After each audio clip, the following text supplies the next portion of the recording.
Okay, तर कमी वेळेमध्ये जास्तीत जास्त काम कसं करायचं तर हे आपण आजच्या व्हिडिओमध्ये बघणार आहोत. कारण तुमचे भरपूर कमेंट्स येत होत्या की तुम्ही काम, घर आणि बाकीच्या सगळ्या गोष्टी ज्या असतील, यूट्यूब असेल, यूट्यूबचं कॉन्टेंट असेल, तर या सगळ्या गोष्टी कशा प्रकारे मॅनेज करताय. तर मी जे जे काय फॉलो करते तर तेच मी आज तुम्हाला या व्हिडिओच्या माध्यमातून सांगणार आहे.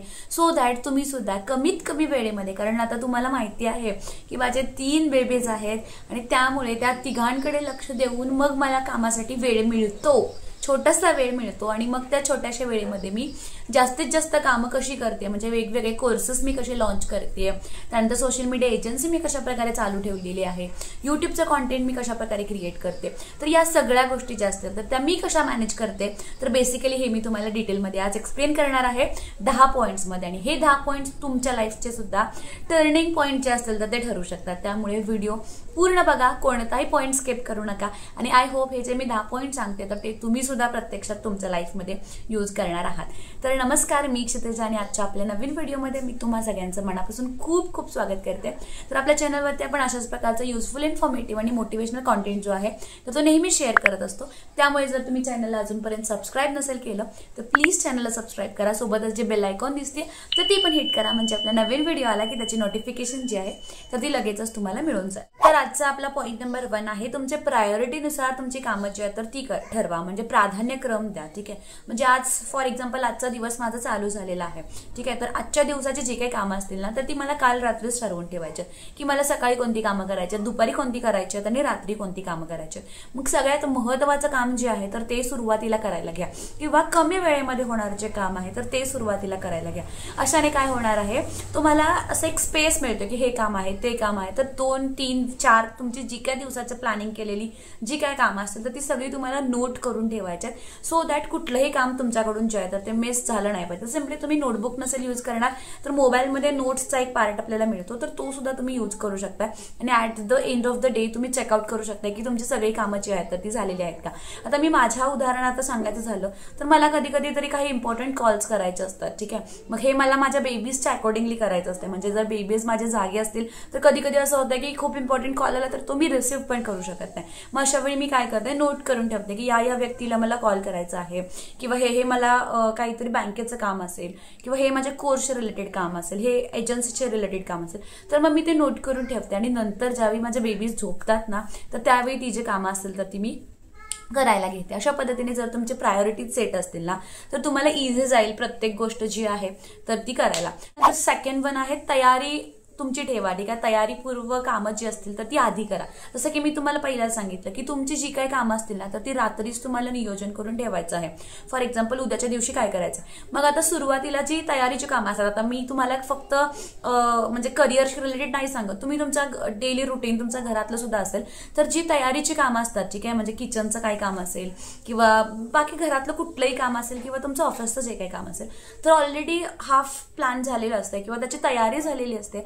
तर ती कामं सुरुवातीला करा, म्हणजे काय होतंय, एक कामं जी आहेत ना ती आवरतात. आणि मग तुमच्याकडे at the end of the day खूप कमी असे टास्क असतात की जे इनकम्प्लीट राहिलेले आहेत. मग ते नंतर तुम्ही जे असेल तर ते कम्प्लीट करू शकता. त्यामुळे जे ऑलरेडी तुम्ही प्लॅनिंग केलेले आहात, हाफ तयारी तुमची झालेली आहे, तर ती कामं जी असतील तर ती सुरुवातीला सगळ्यात पहिला करायला घ्या. त्यानंतर पॉईंट नंबर 3 आहे, डिस्टर्बन्स टाळा. खूप महत्त्वाचा पॉईंट आहे, कारण सध्या खूप लोकांना हा जो प्रॉब्लेम आहे तर तो त्याचा त्रास होतो. तर डिस्टर्बन्स म्हणजे काय असतो मी तुम्हाला सांगते. आपण काहीतरी करत असतो काम आणि मग नोटिफिकेशन येते मोबाईलचे, मग आपण एखादी रील बघतो आणि मग ती रील बघत बघत बघत कधी आपला 1 तास, आपला मौल्यवान 1 तास त्या रील्सच्या नादात आपण घालवतो ना तर हे आपल्या सुद्धा लक्षात येत नाही. त्यामुळे डिस्टर्बन्स जो काय असतो, नोटिफिकेशन जे काय असतात तर ते सगळ्यात पहिला टाळा. ठीक आहे, जे महत्त्वाची कामं असतील तर ती तुमची करा आणि डिस्ट्रॅक्शन्स अजिबात तुमच्या लाईफमध्ये येऊ देऊ नका. आता सगळ्यात महत्त्वाचा किंवा सगळ्यात मोठा डिस्ट्रॅक्शन जो आहे तर तो सगळ्यांच्या लाईफमध्ये आहे मोबाईल. त्यामुळे मोबाईलचा यूज कसा करायचा आणि कसा नाही करायचा हे तुम्हाला आधीच कळलं पाहिजे. ठीक आहे, कारण आता तुम्ही डिस्ट्रॅक्शन टाळा म्हणजे कम्प्लिटलीच मोबाईल यूज करू नका असं नाही. जे काय तुम्हाला चांगला कॉन्टेंट तुम्ही कन्झ्युम करताय किंवा तुमची काही कामं असतील तर ती नक्कीच तुम्ही फोन थ्रू करू शकताय. पण जो तुम्ही अनावश्यक वेळ घालवताय रील्स बघण्यासाठी अदर अकाउंट्स जे असतील तर ते स्क्रोल करण्यासाठी, किंवा युट्यूबवरती एंटरटेनमेंटचे पण व्हिडिओज बघा, पण त्याला पण काहीतरी लिमिट असतं ना, तर ते बघण्यासाठी. तर ते थोडंसं तुमचा टाइम जो असेल तर तो मॅनेज करा. आणि हे डिस्ट्रॅक्शन्स जे नोटिफिकेशन्स असतात ना, तर ते टाळा. आणि बाकीचे इतर कुठलेही फक्त मोबाईलचेच नाही, कुठलेही डिस्ट्रॅक्शन्स असू शकतात, तर ते टाळा आणि तुमच्या कामावरती फुल फोकसने तुमचं काम जे आहे तर ते करायला घ्या. ठीक आहे. त्याच्यानंतर तुमचा नेक्स्ट आहे काम डेलिगेट करा, म्हणजे आउटसोर्स इफ पॉसिबल. आता हा पॉईंट माझ्यासाठी खूप महत्त्वाचा ठरलाय, जो की तुमच्यासाठी पण खूप महत्त्वाचा ठरेल. आता मी एक गोष्ट माझ्या पर्सनल एक्सपिरियन्सवरून मला समजलेली आहे ती सांगते. सगळी कामं मी करणार असं चालत नाही.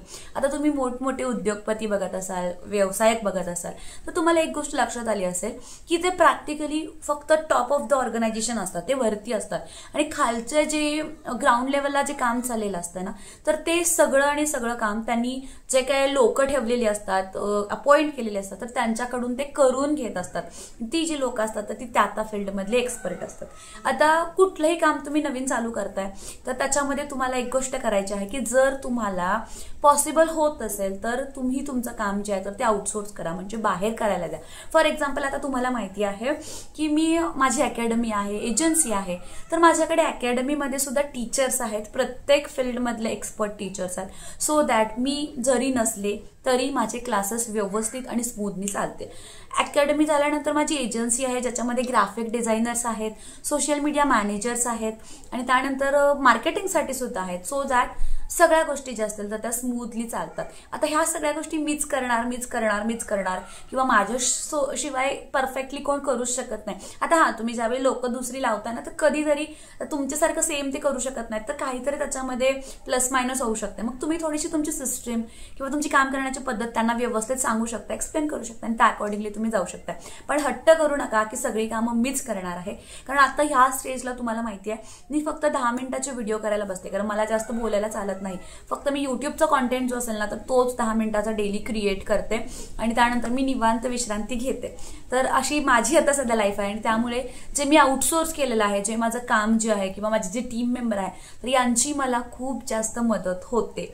त्यामुळे आणि कसं असतं सांगते तुम्हाला, जरी आता माझे एक प्रॉब्लेम आहे म्हणून, ठीक आहे, पण जरी आता मी मेडिकल माझे काही कंडिशन्स नसते तरी सुद्धा मी सांगते, मी जर आउटसोर्स केले ना तर मी टॉपला राहून माझ्या पूर्ण ऑर्गनायझेशनच्या ओव्हरऑल डेव्हलपमेंटवरती काम करू शकते. म्हणजे अकॅडमीचे स्टुडंट्सचे ऍडमिशन्स कसे होतील, त्याच्यामध्ये अजून काय क्वालिटी आपण देऊ शकतो, त्यानंतर एजन्सी आपली कशी इन्क्रीज होणार आहे, त्यानंतर मी अजून 2-3 व्यवसाय काढू शकते, जसं की मला क्लोदिंगचा काढायचा आहे किंवा मला इतर कोणते 3-4 व्यवसाय काढायचे, तर मी वरती टॉपला राहून प्रत्येक व्यवसायाला मॉनिटर करू शकते. आणि जे काय मी अपॉइंट केलेले लोक असतील, त्या फील्डमधले एक्सपर्ट असतील, तर ते त्यांचं रिस्पेक्टिव्ह काम जे आहे तर ते करणार आहेत. म्हणजेच आपलं अकॅडमी किंवा एजन्सी किंवा क्लोदिंगचं जे काही व्यवसाय असेल तर ते कसा वाढवायचा तर ते बघणार आहेत. आणि वरून त्यांना जे काही इन्स्ट्रक्शन्स असतील किंवा गायडन्स असेल तर तो आपण आपल्या थ्रू देऊ शकतो. त्यामुळे नक्कीच हा पॉईंट जो असेल तर तुम्ही ट्राय करून करा. आता आउटसोर्स करताना 2 गोष्टी तुम्हाला लक्षात ठेवायच्या. एक तर आता ज्या लोकांना तुम्ही काम देणार तर त्यांना तुम्हाला पैसे पण पे करावे लागणार, फ्री ऑफ कॉस्ट तर तुमच्यासाठी कोणी काम करणार नाहीये. तर सगळ्यात पहिलं म्हणजे एक तर तुम्ही पेमेंट बेसिसवरती ठेवू शकता, आणि दुसरं म्हणजे जर तुम्हाला थोडीशी भीती वाटत असेल, रिस्क वाटत असेल, तर सुरुवातीला कमिशन बेसिसवरती घ्या. फॉर एक्झाम्पल, जर तुम्ही एखादा क्लास घेताय, तुमच्याकडे 10 ऍडमिशन्स झाले, तुमच्याकडे 10,000 येतात, तर मग तुम्ही कमिशन बेसिसवरती एखादी व्यक्ती घेऊ शकता. फॉर एक्झाम्पल 1,000 रुपये फी असेल तुमची एका व्यक्तीसाठी, तर ते जे 200 रुपये आहेत तर ते त्या तुमच्या आउटसोर्स केलेल्या व्यक्तीला द्यायचे आणि 800 रुपये तुम्हाला ठेवून घ्यायचे. सो दॅट तुमच्याकडे जितके ऍडमिशन्स होतील त्यातले 200 रुपये तुम्ही त्यांना देणार आहात. मग 5 झाले तर 5 जणांचे देणार आहात, 20 झाले तर 20 जणांचे, 100 झाले तर 100 जणांचे. अशा अकॉर्डिंगली नो रिस्क मध्ये तुम्ही कमिशन बेसिसवरती काम करू शकता. किंवा जर तुम्हाला पेमेंट द्यायला परवडत असेल तर तुम्ही पेमेंट बेसिसवरती सुद्धा हे जे काम असेल तर ते चालू करू शकता. त्याच्यानंतर पॉईंट नंबर 5 आहे ऑटोमेशन वापरा किंवा नवीन टेक्नॉलॉजीज असतील तर त्या वापरा. आता माझे क्लासेस चालू आहेत, मी प्रत्यक्षात तिथे नाही आहे, बट स्टील मीच शिकवते. तर हे नवीन टेक्नॉलॉजी आहेत. गुगल मीटवरती आपण लेक्चर्स घेतो, गुगल मीटवरती आपण लेक्चर्स प्ले करतो, आणि लेक्चर्सची क्वालिटी इतकी चांगली असते की लेक्चर झाल्यानंतर लाईव्हमध्ये स्टुडंट्सचे जे काही डाऊट्स असतील तर ते सुद्धा आपण सॉल्व्ह करतो. तर इतक्या सगळ्या गोष्टी नवीन टेक्नॉलॉजीमुळे आपल्यासाठी पॉसिबल होत आहेत. तर आता माझं फील्ड आहे तर ते या रिलेटेड आहे, तुमचं अकॉर्डिंगली कुठलेही असू शकतं. तर तुम्ही तुमच्या अकॉर्डिंगली जे काही तुम्हाला टेक्नॉलॉजिकल अपडेट्स लागतात तर ते करा. नवीन गोष्टी शिकायला विसरू नका. जर तुम्ही नवीन स्किल्स शिकल्या नाहीत ना तर तुम्ही खूप मागे पडणार आहात. त्यामुळे नवीन स्किल्स शिका. सोशल मीडियाचा वापर कसा करायचा असतो तर तो शिका. तर नवीन नवीन जे काय काय तुम्हाला तुमच्या व्यवसायासाठी करायला लागतं तर ते सगळे स्किल्स तुम्ही शिका. त्या अकॉर्डिंगली नवीन टेक्नॉलॉजीज ज्या असतील तर त्या तुम्ही यूज करा.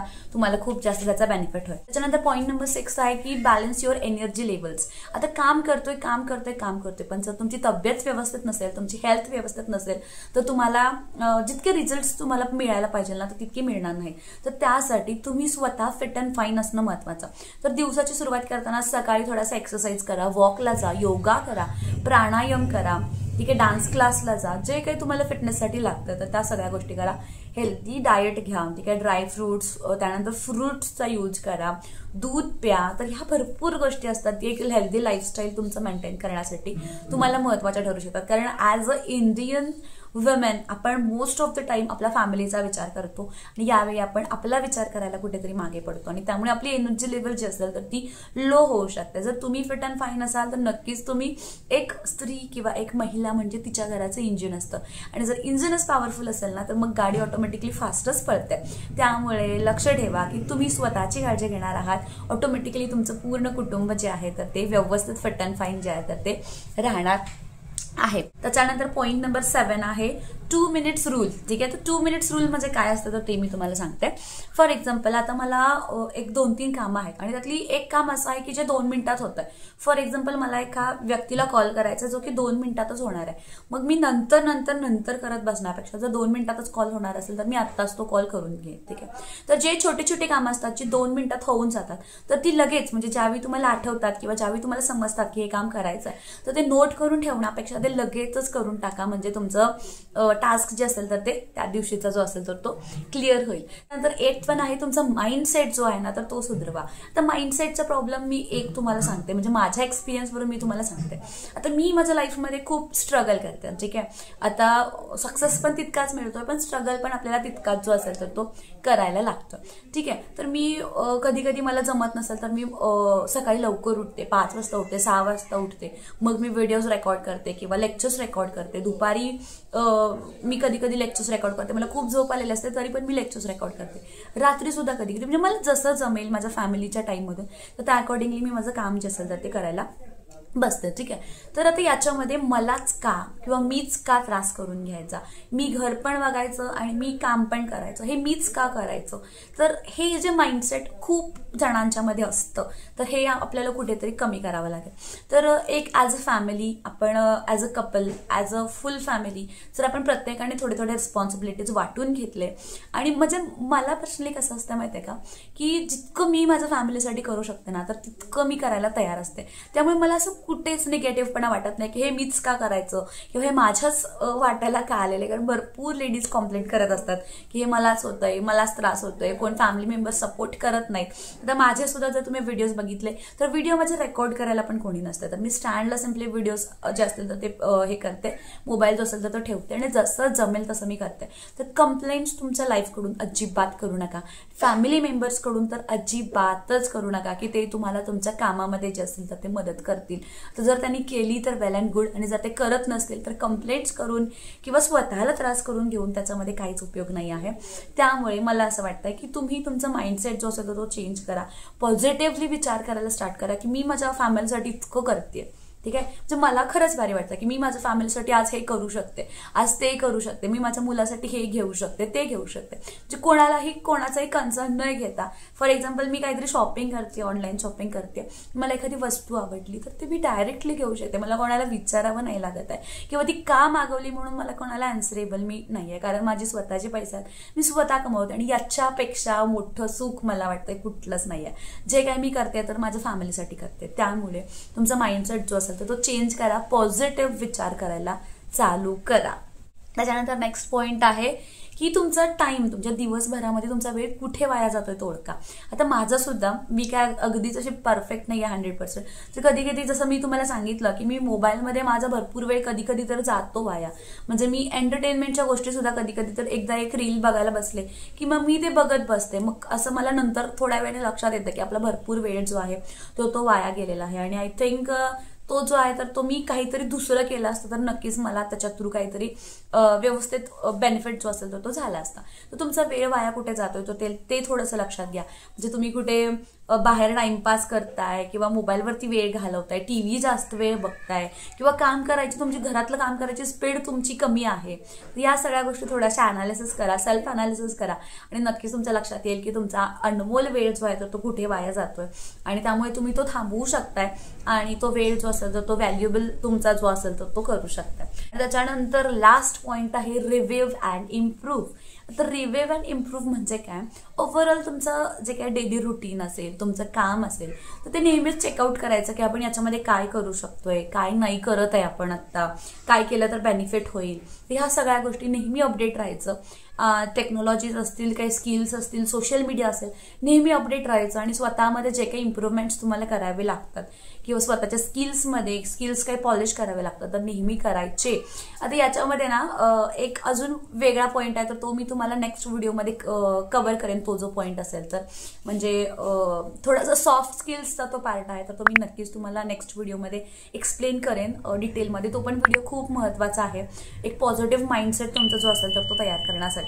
तर तुमचे भरपूर कमेंट्स पण आले होते की तुमचं डेली रुटीन काय असेल तर ते थोडंसं शेअर करा. 3 बेबीज काम वगैरे कसं मॅनेज करताय. तर मी आलेले आहे माझ्या माहेरी, इकडे माहेरी आलेली आहे मी. बेबीचा फोटो दिसतोय त्यामुळे तुम्हाला वाटलं असेल की ही माझी रूम आहे, तर ही माझी रूम नाही आहे, ही मी माहेरी आलेली आहे. आंटीने माझा लावलेला फोटो आहे. त्यामुळे ज्यावेळी मी घरी जाईन पुन्हा थोडीशी रेस्ट घेण्यासाठी मी आलेली आहे, ज्यावेळी मी पुन्हा माझ्या घरी जाईन ना तर त्यावेळी मी नक्कीच तुमच्यासोबत जे काही माझे रुटीन असेल, 3 बेबीज सोबतचं माझं काम, घरातलं काम जे काय असेल तर ते मी नक्कीच ते व्हिडिओज तुमच्यासोबत जे असतील तर ते शेअर करेन. तर आतापर्यंत तुम्ही व्हिडिओजला जो काही सपोर्ट दिलेला आहे तर त्याच्याबद्दल खूप खूप थँक्यू आणि आय होप तुम्ही हे जे पॉईंट्स असतील तर तुमच्यासाठी खूप जास्त महत्त्वाचे असतील आणि नक्कीच तुम्ही तुमच्या लाईफमध्ये सुद्धा यूज करून बघा.